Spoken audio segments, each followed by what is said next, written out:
नमस्कार दोस्तों, कैसे हैं आप लोग। सब लोग अच्छे से होंगे। बरूतनी एकादशी व्रत आ गया है, तो ये 2026 में 13 तारीख को इस व्रत को मनाया जाएगा। तो एकादशी व्रत यह व्रत व्यक्ति के समस्त पापों को नष्ट करे, उसे सौभाग्य प्रदान करता है। बरूतनी एकादशी का फल 10,000 वर्षों की तपस्या और 1,000 गौदान के बराबर माना जाता है। तो इस व्रत को हमें ज़रूर करना चाहिए और इसकी कथा भी हमें सुननी चाहिए। तो बरूतनी एकादशी व्रत की कथा सुनने से पहले चैनल पे नए हैं तो सब्सक्राइब करके चैनल को लाइक ज़रूर कर दीजिएगा। कमेंट्स में ओम नमो भगवते वासुदेवाय ज़रूर लिखिएगा।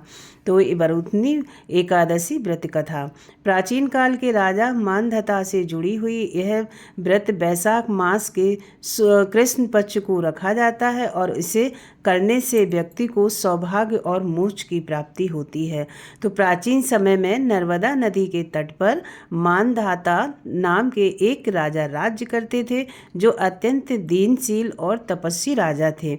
एक बार जब राजा जंगल में एकांत में बैठकर तपस्या कर रहे थे, तभी एक जंगली भालू ने उन पर हमला कर दिया और उनका पैर चबाने लगा। भालू राजा को घसीटकर घने जंगल में ले गया और उनका पैर चबाने लगा।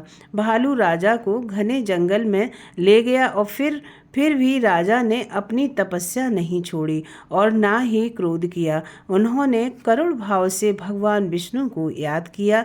भक्ति की पुकार सुनकर भगवान प्रकट हो गए और अपने सुदर्शन चक्र से भालू का वध कर दिया। लेकिन भालू राजा का पैर खा चुका था, जिससे राजा बहुत ही दुखी हुए। भगवान विष्णु ने राजा से कहा, हे वत्स, शोक मत करो, यह तुम्हारे पूर्व जन्म के अपराध का फल था।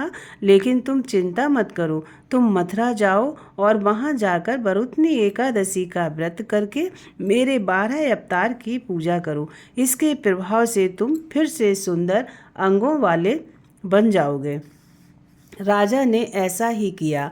मथुरा जाकर विधि विधान से व्रत किया और व्रत के प्रभाव से राजा बिल्कुल ठीक हो गए।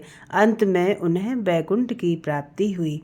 बरूतनी एकादशी व्रत करते हैं तो पूजा के दौरान मंत्रों का जाप, चालीसा का पाठ करने के बाद बरूतनी एकादशी व्रत कथा का पाठ अवश्य करना चाहिए। ऐसा करने से व्रत का पूरा शुभ फल प्राप्त होता है।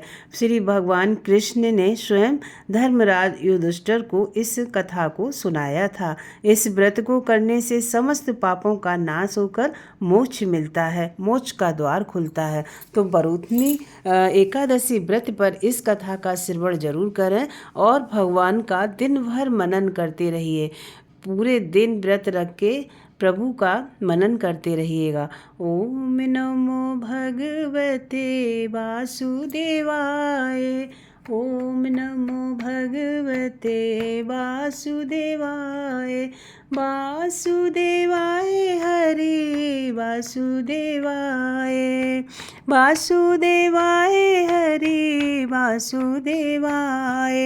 ओम नमो भगवते वासुदेवाय। ओम नमो भगवते वासुदेवाय। और मंत्रों का भी जाप कीजिएगा। ओम कृष्णाय वासुदेवाय हरे परमात्मने प्रणतः क्लेशनाशाय गोविंदाय नमो नमः। ओम कृष्णाय वासुदेवाय हरे परमात्मने प्रणतः क्लेशनाशाय गोविंदाय नमो नमः। ओम कृष्णाय वासुदेवाय हरे परमात्मने प्रणतः क्लेशनाशाय गोविंदाय नमो नमः। ओम कृष्णाय वासुदेवाय हरे परमात्मने प्रणतः क्लेशनाशाय गोविंदाय नमो नमः। ओम हरि हरि हरि।